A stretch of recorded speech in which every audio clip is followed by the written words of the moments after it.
Good morning friend, कैसे हैं आप सभी। आई होप बहुत अच्छे होंगे, खुश होंगे। तो आज चलते हैं सोनम की वीडियो की तरफ, जहाँ पे आपको पता है भाई सोनम बहुत ज़्यादा सीरियस है।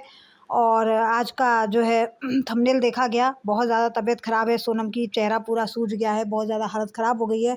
तो भाई पहले घरेलू उपचार किया गया, नेट से देख कर किया गया, अब जब आराम नहीं पड़ा तो भाई बहुत ज़्यादा तब लेकर जा रहे हैं सोनम को। भाई सोनम के चेहरे पे क्या हुआ है कि जैसे मकड़ी वगैरह छू देती है उससे पूरा फेस जैसे जलन टाइप का हो गया, जैसे जलने के बाद जो फोके उठते हैं वैसा ही हुआ है।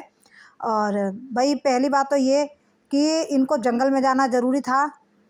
ये सबसे पहले भाई जंगल में गई थी, वहाँ पे रुगड़ा बीनने के लिए, तो रुगड़ा बीना नहीं, उससे ज़्यादा इन्होंने अपना नुकसान कर लिया। इनको अच्छे से पता है बरसात के मौसम में जो है कीड़े मकोड़े निकलते हैं, जंगल में कैसे कैसे कीड़े मकोड़े होते हैं, नहीं जाना चाहिए, ख़तरनाक होता है। मगर भाई ये सुनती कहाँ है, रुगड़ा तो ये खरीद के भी खा सकती थी, इनको क्या ही ज़रूरत थी वहाँ जाने की। मगर कंटेंट जो बनाना था, कंटेंट के बनाने के चक्कर में ये इतना बड़ा नुकसान करके बैठ गई।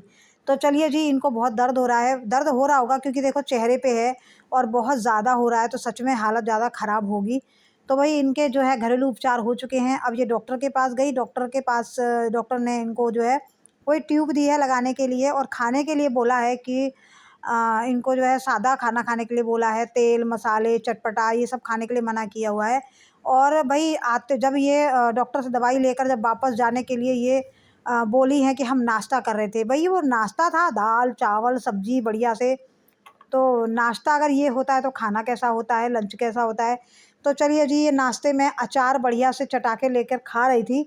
तो मुझे बताइए, जब डॉक्टर ने मना किया है तीखा मीठा सब खाने के लिए, तो ये अचार खाने का क्या मतलब था। तो चलिए जी, ये दवाई लेके फाइनली आ जाती हैं घर, और उसके बाद भाई ट्रीटमेंट चालू हो जाता है। और उधर इनके भैया भाई चिकन मटन पाड़ रहे हैं, क्योंकि उनके जो कविता जी के भैया के बाबू हुआ है, तो इसीलिए वहाँ भाई छठियार के फंक्शन में पहुँचे हैं, क्योंकि पता है भाई मटन भात तो भाई इनके यहाँ कोई भी फेस्टिवल हो, कोई भी शादी ब्याह हो, मटन भात से ही शुरुआत होती है। मटन भात चिकन भात तो वही बनता है वहाँ पे। भाई कविता भौजी और संजीव भैया चिकन मटन भाई उड़ा के आते हैं। आने के बाद भाई अब इनको इन्होंने देखा वीडियो कि भाई इनकी हालत, इनकी बहन की हालत बहुत ज़्यादा ख़राब है, तो फाइनली पहुँच गए हैं ये अपनी बहन के घर पे। और संजीव भैया आते हैं, भाई बहना रानी जो है उनको भाई स्वागत करती है अपना, जो है अभी इनको 1 दिन की दवाई लगाई है तो आराम पड़ गया है।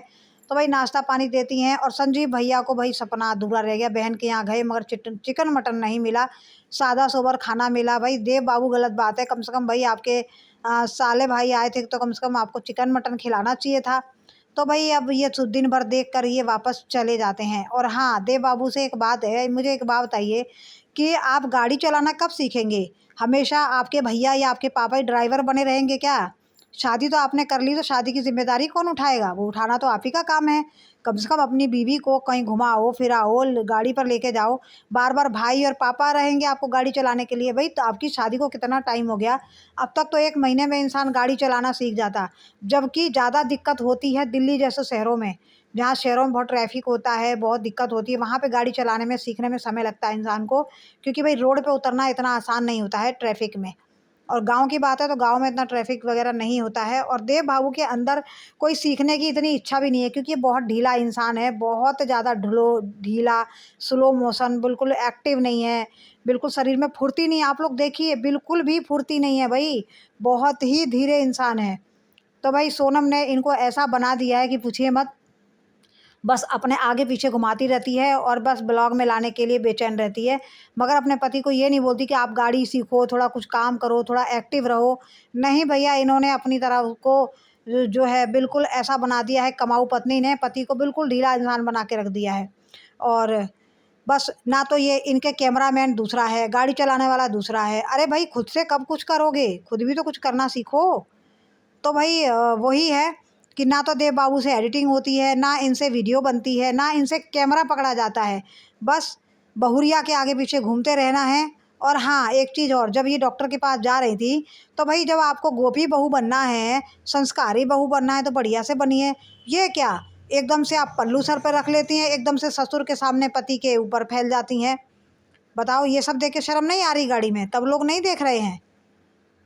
तो भाई ऐसा कुछ था इनका वीडियो। और इस इनसे अच्छा तो मैं सुनीता के हस्बैंड को समझती हूँ कि मनीष जो है भाई बहुत एक्टिव है, बहुत चलनसार है बोलने में, चालने में। देखो कैमरा, अपनी पत्नी की वीडियो भी बनाता है, एडिटिंग भी करता है, अपलोड भी करता है, और भाई अपनी बीवी की हेल्प भी करता है। कहीं भी जाना हो भाई, बड़ा बहुत ही ज़्यादा, मैं कुछ भी बोलो भाई, मनीष बाबू बिल्कुल एक्टिव है और परफेक्ट पति हैं। सुनीता सच में किस्मत वाली है कि ऐसा मेहनती और एक्टिव फुर्तीला इंसान उसको मिला है। तो भाई इनसे तो कोई उम्मीद ही नहीं है, देव बाबू से तो कोई उम्मीद ही नहीं है, ढीले ढाले इंसान हैं। और इनके आगे भाई मनीष लाख गुना अच्छा है। तो कहीं न कहीं भाई मनीष बहुत ज़्यादा, मनीष को आप देख रहे हैं कि 2 दिन हुआ नहीं गाड़ी आए, और गाड़ी सीखने के लिए वो एकदम उत्सुक है। और भाई चला गया विजय भैया के साथ कि चलिए भैया, पार्क में, मैदान में पहुंच गया है कि गाड़ी सीखी जाए। तो देखिएगा बहुत जल्द से जल्द 15-20 दिनों में या महीना दिन में एकदम जो है मनीष मनीष जो है ट्रेंड हो जाएंगे और सुनीता को लेकर रोड पे घूमेंगे। तो बहुत अच्छा लगा भाई मनीष के बारे में जानकर कि बहुत ही एक्टिव और अच्छा इंसान है और मेहनती इंसान है। मगर भाई देव बाबू तो एकदम घिसे-पिटे इंसान है, क्योंकि भाई ये बिल्कुल भी फुर्तीले नहीं है, फुर्ती तो इनके अंदर है ही नहीं। तो भाई आज का वीडियो कुछ ऐसा ही था, और अब फ़िलहाल ये ठीक है। और हाँ, ये नाटक नौटंकी सारा आपको पता है कि राई का पहाड़ ब्लॉगर लोग क्यों बनाते हैं। तो राई का पहाड़ इसलिए बनाया गया क्योंकि इनके व्यूज़ बिल्कुल डाउन हो गए थे। अभी देखिए इनकी वीडियो जाके लाख में चली गई है। ऐसा ये थंबनेल लेके आए, ऐसा इन्होंने रायता फैलाया कि पब्लिक एकदम दूर पड़ी, हाय हाय क्या हो गया सोनम को, क्या हो गया है, आखिर में हुआ क्या है, सोनम इतनी सीरियस कैसे हुई। भाई लोग दौड़ पड़े देखने के लिए कि सोनम को क्या हुआ है। तो भाई सारा फंडा व्यूज़ यही है कि इनका चैनल जो है डाउन हो गया था, इसीलिए इन्होंने राई का पहाड़ बनाया। छोटी सी चीज़ को इतना बड़ा करके जो है उसको पेश किया। तो चलिए जी, उसमें अपनी चाल में सोनम कामयाब हो चुकी हैं। आखिर हैं तो अपने भैया की बहना ही ना। भैया गए रुगड़ा बीनने तो ये भी गई रुगड़ा बीनने। तो इनका भाई के जो है पीछे पीछे रहती हैं, कंटेंट जो भाई लाएंगे वही ये लाएंगी। तो चलिए जी, एक चीज़ और, सोनम बहुत ज़्यादा अभी इस टाइम जो है दुबली पतली दिख रही है। तो सोनम जी भैया खाओ पियो अच्छे से रहो।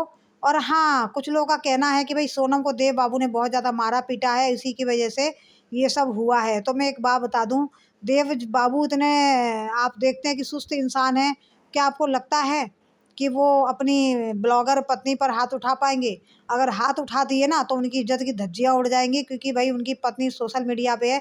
बेचारे वैसे ही डरे रहते हैं, वैसे ही डर रहे थे जब वो सोनम बीमार थी कि हाय क्या हो गया, क्या नहीं हो गया। बेचारे वैसे ही थर-थर काँप रहे थे कि सोनम को क्या हो गया, कहीं सारी बात मेरे पे ना आ जाए।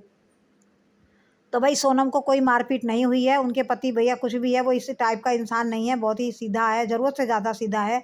तो चलिए जी, आज की वीडियो में बस इतना ही था, और मिलते हैं अगली वीडियो में, और बोलते हैं कि भाई सोनम जल्दी से अच्छी हो जाओ, अपना ध्यान रखो भाई, फल-फ्रूट खाओ, दूध पियो, और जो कमज़ोरी है वो दूर हो जाए। चलिए जी, मना भगवान से ईश्वर का से जो है दुआ करते हैं कि सोनम जल्दी से अच्छी हो जाए और फटाफट से चेहरा जो है क्लीन हो जाए, ठीक हो जाए। चलिए सोनम, दवाई खाइए और अपना जो है अ, अपना ख़्याल रखिए।